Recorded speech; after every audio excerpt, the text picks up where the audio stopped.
Hi everybody, welcome to Backroad Living. Charles here. We want to say thank you for being a part of our channel, for being a subscriber here at Backroad Living. We truly appreciate each and every one of you. We picked up several subscribers over the last 3 or 4 days, and we want to say welcome to all of our new subscribers. We love you guys and appreciate you very much. To all of you who have been with us for a long time, we most certainly appreciate you and love you as well. And I think most of you know that have been here for a little while anyway. Wanted to mention something. We started that new channel over on Locals, and I do have a link to it in the description box below. Now, if you'd like to help us out, and it would really be a big help, if you could go over there and join as a member. You don't have to join as a subscriber. You can just join as a member. It doesn't cost you anything to be a member. But it helps us a lot, because right now we're limited to 10 videos a month until we reach 100 members. We're at about 84 members right now. We need about 16 more members to be able to upload 30 videos a month, and it increases the size of the video that we can load. Right now we're at about an 8 or 10 minute video probably, or 15 at the maximum. And when we get upgraded at 100 members, then we could upload, if we needed to, up to probably a 30-minute video. So that would really help, and it allows us to do 30 videos a month. So if you can do that, we appreciate it. If you can't or don't want to fool with it, I understand. That's perfectly okay. Wanted to talk today about some things that are going to be happening in the United States of America, and it's already happening in places around the world, is hyperinflation. Now, this is coming. There's no way to prevent it. It's already, as the old saying is, the dam's already broke. We're just waiting for the water to get here, and it's going to get here. All the major economists that you listen to, if you'll read after them and watch after them, they're all predicting this, and they're all predicting this bubble to bust. And when it busts, it's going to be a hard thing to endure. So there's some things that I think you and I need to be stockpiling, and I wanted to discuss some of those today, because if it comes down to that, and I've mentioned this before, I do think that we will see a grid down situation. There will be a lot of people, even if the grid isn't down, there will be a lot of people that will not be able to afford electricity. They will not be able to afford running water. They will not be able to afford a lot of luxuries that we have right now. And the question that has to arise in our mind when we think about this stuff is, can I survive without electricity? Can I survive without running water? So those are things that we have to think about. The first thing that I'm going to mention in this video today is something I've mentioned in the last 3 videos or 4, is the fact that you have to have water. If you don't have water put back, that's the first thing you need to get. There's no way around this, folks. You have to have water to survive. If you don't have a fresh water source around you, or a water source that you can go, like a well or a fresh spring or something like that you can gather water and drink right out of it, then you're going to have a water filtration device. You're going to have a water purification device. You're going to have to find something somewhere that you can bring water in, or you're going to have to buy water. I mean, that's just it. You've got to have water. If you can't get to a water source, you don't have a water source close to you, you need to be stocking up on all the water that you possibly can. I highly recommend buying a water filtration device. People recommend Berkeys, and I have no problem with Berkeys. It's just that they're very expensive, and a lot of people can't afford them. There are other water filtration devices out there that are less expensive that work just as well. I think somebody mentioned that the Alaska Prepper had built a Berkey style water filtration device out of a 5-gallon bucket. So you might want to go over and check that video out, because I've not had an opportunity to look at it yet, but I'm going to. So it is something that you really need. You can pick up water filters from Walmart. Many of the big box stores, you can order them online. Stuff like Sawyer's and some of those other water filters. We have some of those ourselves. Not that we actually need them, but you never know when we could need them, because like I said before, we have a fresh spring here that we can get water right out of if necessary. So water, please, water. You've got to have water. Purchase water.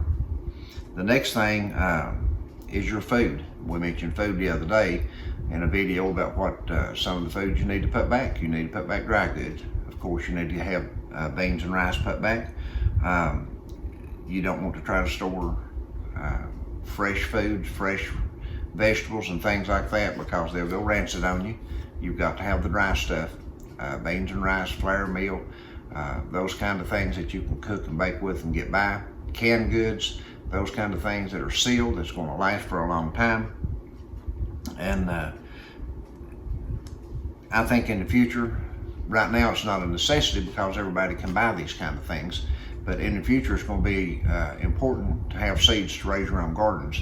And you can actually save these pinto bean seeds and plant them and grow beans from pinto bean seeds. There are other sources that you can buy from the grocery stores, if the grocery stores are still viable at that time, that you can replant or that you can put in water and root to make plants with.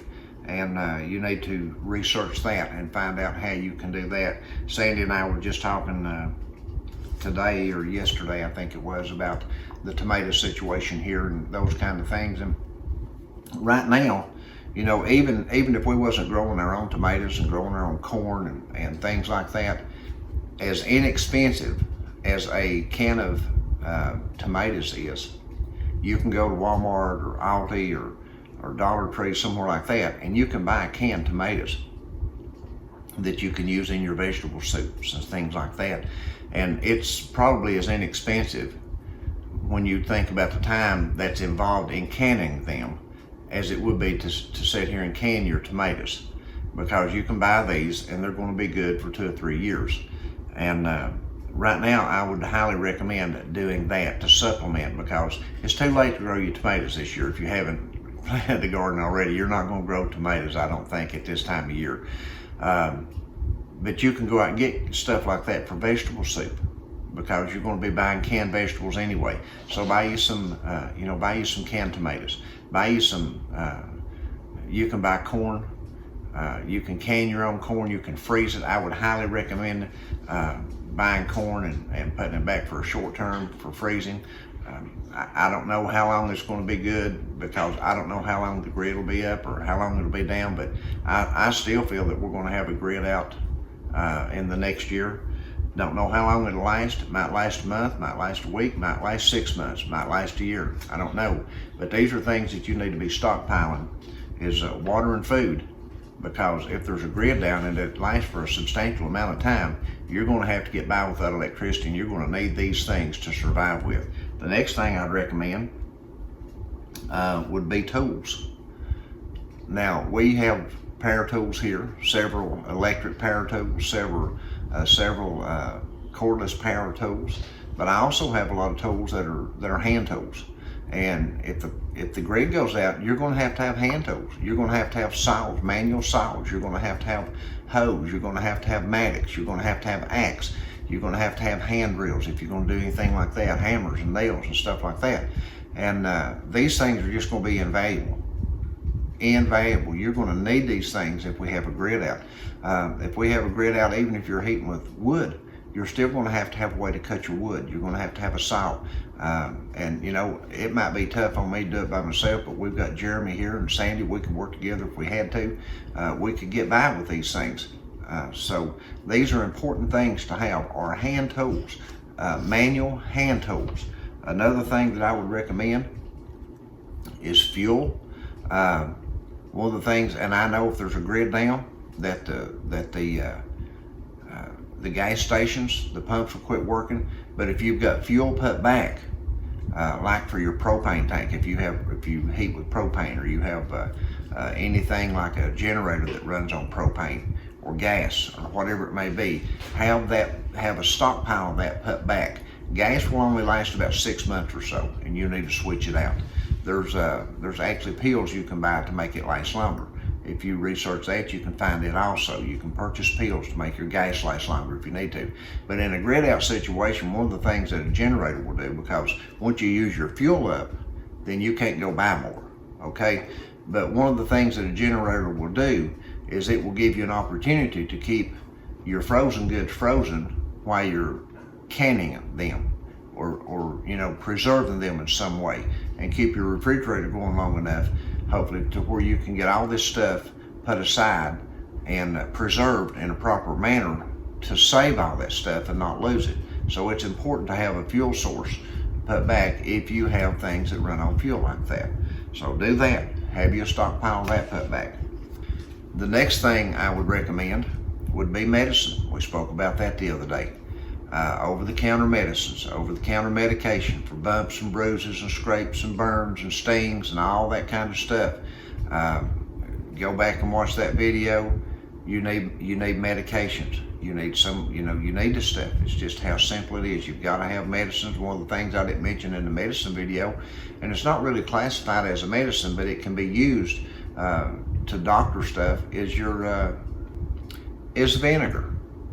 Vinegar can be used for many things, for cleaning, deodorizing, disinfecting, and one of the wonderful things about vinegar is if you get like bit or stung, it takes the swelling out. It reduces swelling, it takes the pain out.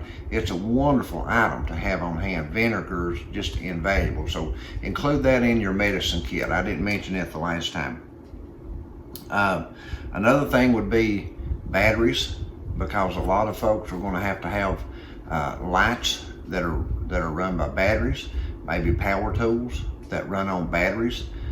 You know, there's just a lot of stuff, buddy, that you use batteries for, and there's a lot of people that have medical equipment that takes batteries. So be sure, if you have things that use batteries, to buy you some good quality batteries. Now, it's okay to go out to the dollar store and buy Dollar Tree and buy Dollar Tree batteries for a short-term use. But I'd highly recommend buying some good quality, like Duracell or something like that. Get some good batteries if you have medical equipment or you have stuff that needs to have a long-term shelf life for your batteries. Those things will be invaluable to you. There's just all kinds of people that have medical problems that they have equipment and things like that run on batteries. So be sure you've got your batteries put back for these kind of things. If a grid's down, the stores are not going to be open for you to purchase these things. Now, another thing is clothing and bedding. When it comes to a grid down situation, especially if it's in the winter, you're going to need warm clothing. You're going to need warm shoes, socks, fresh changes of underwear, whatever it may be. You're going to need those things. And in some circumstances, you may need wool blankets, wool to keep you warm. Wool clothing is wonderful in the winter time. So wool socks, things like that. Anything you can pick up in wool when you're out doing your flea marketing or Goodwill or whatever it may be, thrift stores, anytime you can run across wool, anything with wool in it like that, you need to pick it up and put it back in your stockpile. These things can be invaluable in a grid out situation. Hyperinflation is something that it doesn't exclude anybody. Nobody escapes it. Everybody will suffer it. Well, yes, it does escape. It escapes the elitists. It escapes the ones that create it. They're the only ones that are going to be living through it without an issue. But the common person like you and I, it can create a lot of suffrage to us. One of the latest examples we can look at is Venezuela. Folks, when you get up here today and you go to town and you buy a loaf of bread and it's like, $1.50, $2 for a loaf of bread, and you get out of bed next week and you go to town to buy a loaf of bread and it's $150 a loaf. That's what hyperinflation does. It creates just crazy economies. And these things can happen. They can happen, buddy, in the blink of an eye. And you have to be ready for it, because when it happens, you can't go back and redo it. Once it's done, it's done. You can't go back and restock your pantry. You can't go back and restockpile things that you don't have.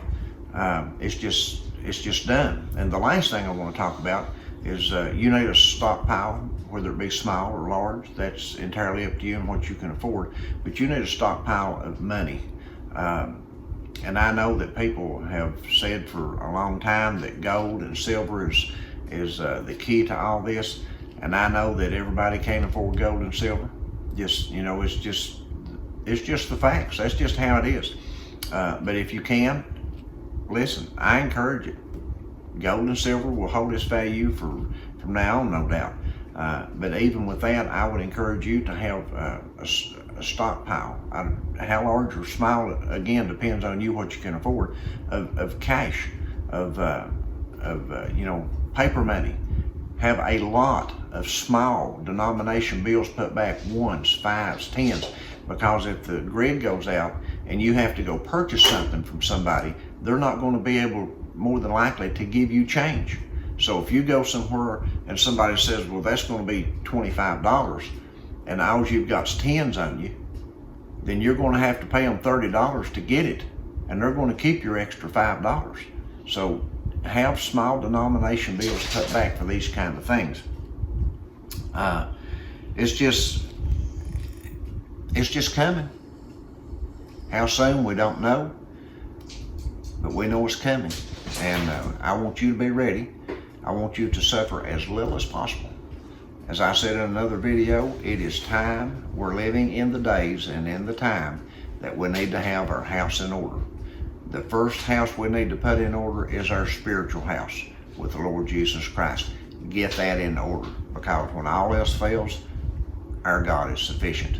The other house to get in order is these supplies I mentioned. Get your pantries full, get your tool sheds full, get your fuel full, put back clothing and warm bedding. Do these things and do them while you still can, because the time's coming that you may not be able to do it. And that time may be sooner than we think. So God bless y'all.